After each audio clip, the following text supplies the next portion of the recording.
I recently flew to Haiti and I've been getting a lot of questions on how I was able to do that. So here are my tips for getting to and around Haiti. Hey, I'm Laura and welcome to Travel Lore, a space where I share my travel lore lessons and laughs to inspire you to create your own travel lore.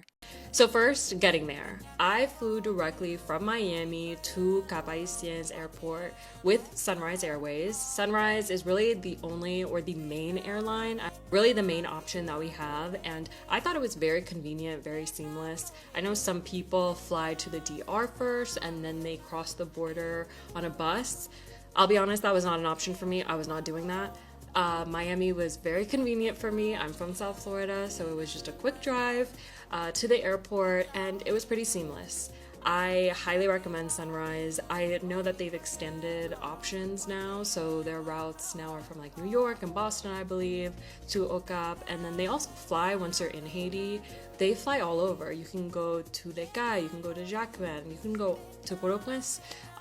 They fly you everywhere, so highly recommend Sunrise. It was very convenient. Now, once you are in Haiti, how did we get around? A lot of the things that we went to the first few days we were there were close by. So walking, taking the tap-taps, the buses. We also took those covered three-wheel motorcycles that can carry up to 5 people, I believe. So very convenient. I also felt very safe. I know I got questions about safety and comfortability a lot, but I felt very comfortable. I felt very safe. I recorded in public. I dressed how I would dress here. I did not feel concerned about my safety or well-being at all. I would say don't be afraid and think that Haiti is particularly unsafe or more unsafe than other places. Also rented a car because there were a few activities that were further away from where we are, so it just would be more convenient for us to be able to drive. So when we went to Milo, when we went to Comier Beach, those were 45 to an hour away from where we were staying, so it just made sense for us to rent a car.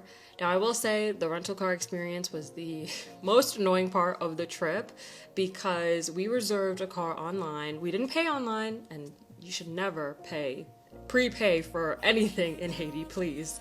But yeah, I would say definitely try to reserve online, but just know when you get there, the car that you reserved online most likely will not be there and be available.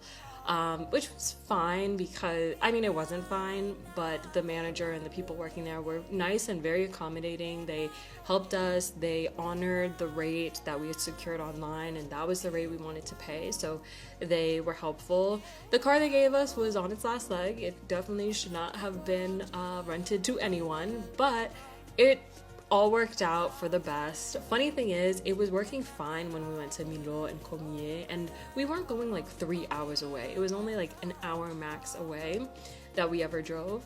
But the day that we were going to the airport, the day we were leaving, the car just stopped working in the morning. So that was a headache, but thankfully we got it fixed.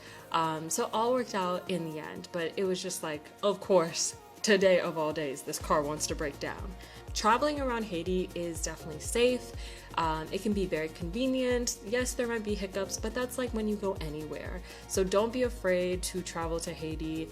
There are also really great travel groups, tour guides that provide transportation, so they will provide pickup and drop-off service. They will drive you to excursions. So yeah, those are my tips on how to get to and around Haiti. I really, really hope that you do not let fear hold you back. 2026, I would love to see a lot more travel content on people going back to Haiti because it's personally my favorite travel content to consume and create. So definitely would love to see more. And let me know if you use any of these tips to get to Haiti.